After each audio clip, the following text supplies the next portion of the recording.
In a single photograph, one image, scientists saw over 4.6 billion years of cosmic history compressed into a patch of sky no bigger than a grain of sand, held at arm's length. Thousands of galaxies, some of them older than anything we had ever resolved before. And the moment researchers got a clear look at what was in that image, they started rewriting the textbooks. That image is JWST's first deep field, and what it contains is not just beautiful, it is genuinely unsettling. Because some of those galaxies should not be there. Not yet, not that big, not that structured, not that soon after the beginning of everything. This is what happens when you build the most powerful space telescope in human history and point it at a patch of empty sky. The James Webb Space Telescope launched on December 25, 2021, Christmas Day. After 30 years of planning, nearly $10 billion, and more than a few moments where the whole project almost got canceled, it folded itself into a rocket and disappeared into space.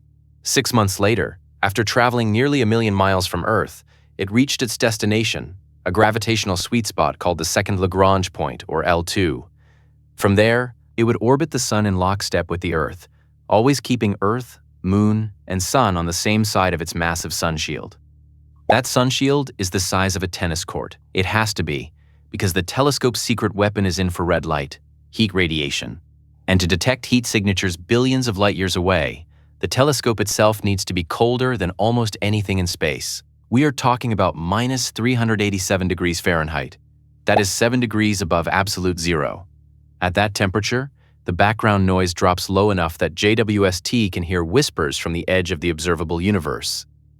The primary mirror stretches 21 feet across, 6.5 meters, made of 18 gold-coated beryllium hexagons that folded up for launch and then unfolded, one by one, in the silence of space. Compare that to Hubble, whose mirror is barely 7.9 feet wide. JWST's mirror collects more than 6 times the light. And because it sees in infrared instead of visible light, it can pierce through dust clouds that would stop Hubble cold, seeing things that were simply invisible before. Here is another way to feel that difference. Where Hubble needed weeks of exposure time to produce its famous deep field images, JWST captured its first deep field in just 12.5 hours. 12.5 hours. And what came back made scientists stop talking for a minute. On July 11th, 2022, President Biden stood at the White House and unveiled the first image. The next day, NASA released 4 more. But that first one, the deep field, that is the one that changed everything. The target was a galaxy cluster called SMACS 0723, about 4 billion light-years away in the southern constellation of Volans. In itself, nothing extraordinary, but galaxy clusters are nature's own magnifying glasses. Their combined mass is so staggering that it warps the fabric of space around them, bending and amplifying the light from objects much farther behind them. This is called gravitational lensing, and Einstein predicted it in 1915. JWST used SMACS 0723 as exactly that, a cosmic lens, a natural telescope amplifying signals from across the universe. And what JWST saw through that lens stopped people cold. Thousands of galaxies, not 100, thousands, some of them smeared into arcs and rings by the lensing effect, some sharp and crisp and glowing with ancient light. Some of them had been traveling for over 13 billion years just to land on that detector. And remember, that entire scene, all of it, fits into a speck of sky smaller than a grain of sand held at arm's length. If you wanted to cover the whole sky with images like that, you would need 13 million of them. Now stop and think about what that means. Every single one of those tiny specks in the deep field image is an entire galaxy, hundreds of billions of stars, potentially billions of planets, all compressed by distance and time into a dot of light. And that is just one grain of sand-sized patch of sky. Scientists had seen deep field images before. Hubble's famous ultra-deep field from 2004 was already mind-bending, but JWST's version pushed further, resolving finer detail, reaching greater distances, capturing fainter objects. And buried in all those galaxies were some that immediately triggered alarm bells. This is where the story gets strange. Our standard model of cosmology, the mathematical framework we use to describe how the universe formed and evolved, makes very specific predictions about the early universe. Right after the Big Bang, the universe was a hot, dense, almost perfectly uniform fog of hydrogen. Over hundreds of millions of years, gravity pulled that gas together into the first stars. Those first stars clustered into the first galaxies. And those first galaxies were supposed to be small, irregular, chaotic, barely formed clumps of stars, not the sophisticated spiral and elliptical structures we see nearby today. That was the theory. JWST found something different.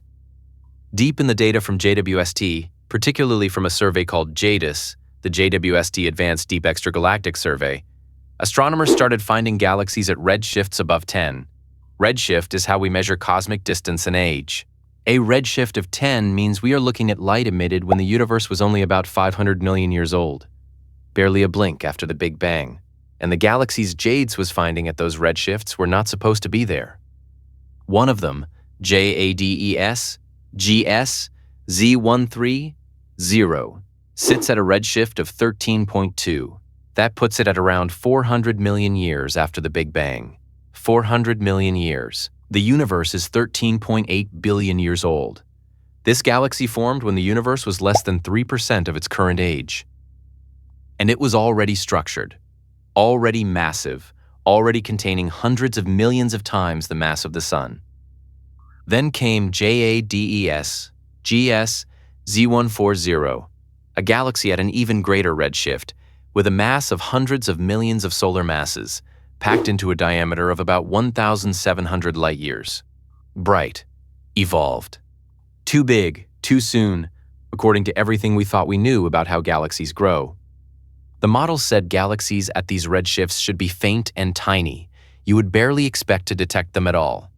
JWST was not just detecting them, it was finding them in numbers that did not fit the predictions.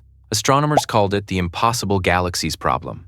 Some researchers wrote that these galaxies, if confirmed, would pose a serious challenge to the lambda CDM model, the standard cosmological framework that has guided our understanding of the universe for decades. Now, does this mean the Big Bang theory is wrong? No.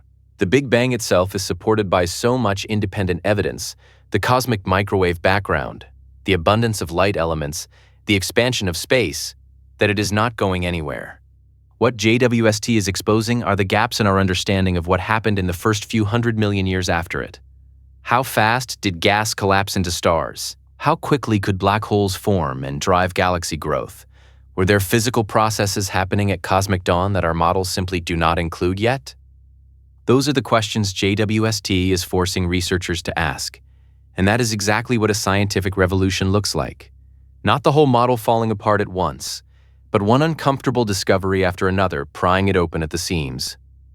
And the deep field was not the only image that did this.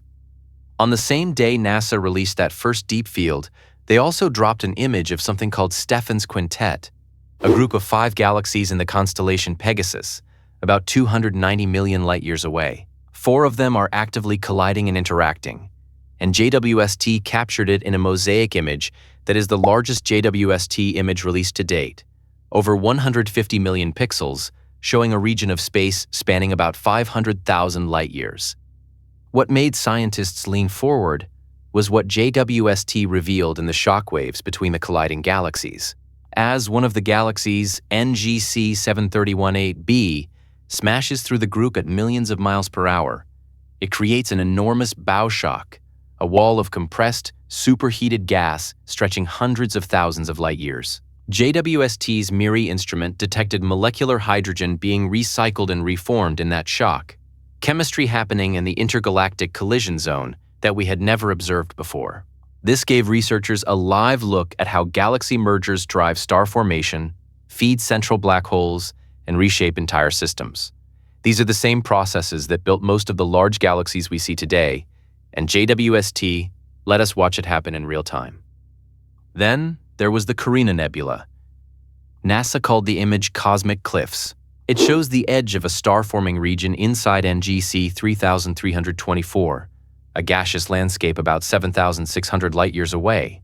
That looks genuinely like mountain ridges bathed in the light of a setting sun. Pillars of gas and dust rise thousands of light-years into space, sculpted by the fierce ultraviolet radiation pouring off the massive young stars above them. Before JWST, those dusty pillars hid what was inside them.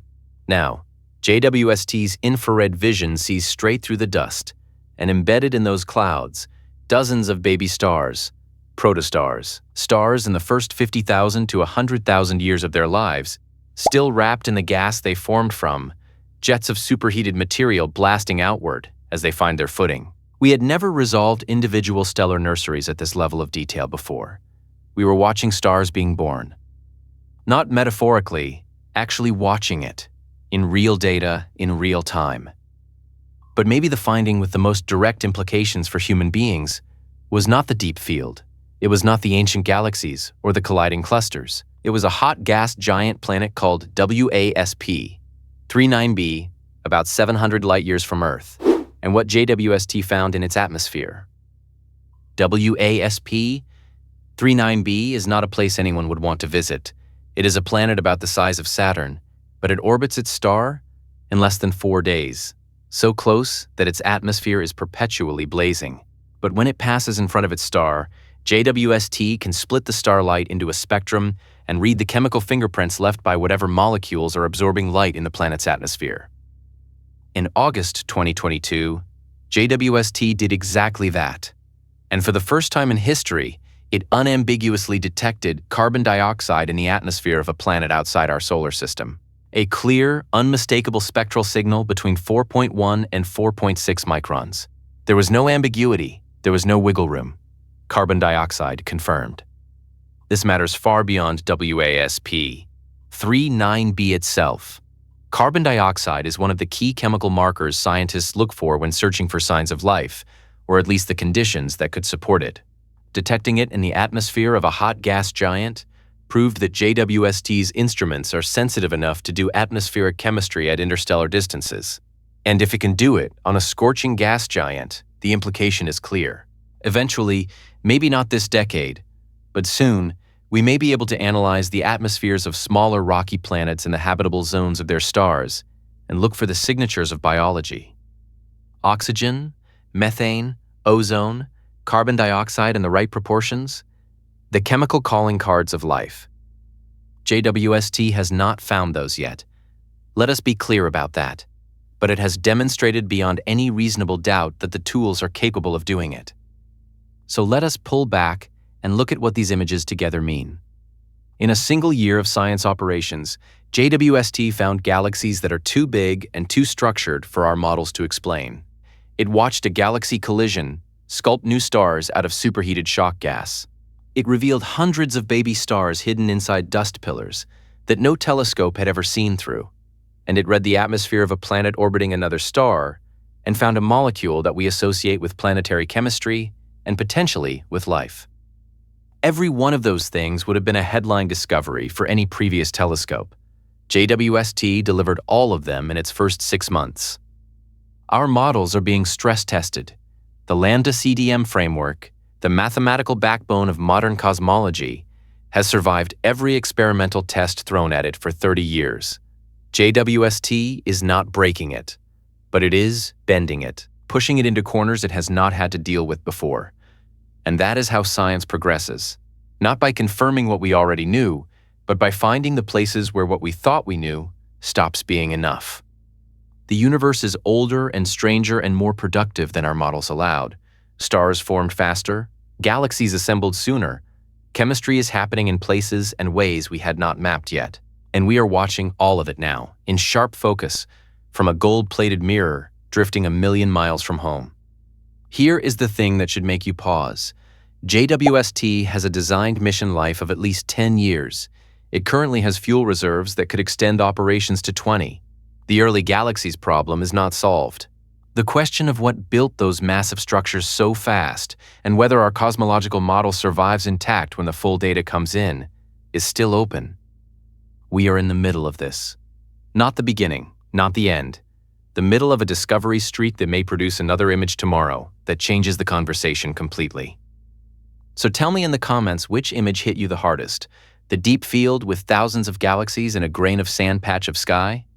The ancient galaxies that should not exist yet? Or the planet's atmosphere being read like a chemical label? I want to know where your mind went. If this landed differently than you expected, hit that like button and pass it on to someone who would appreciate it.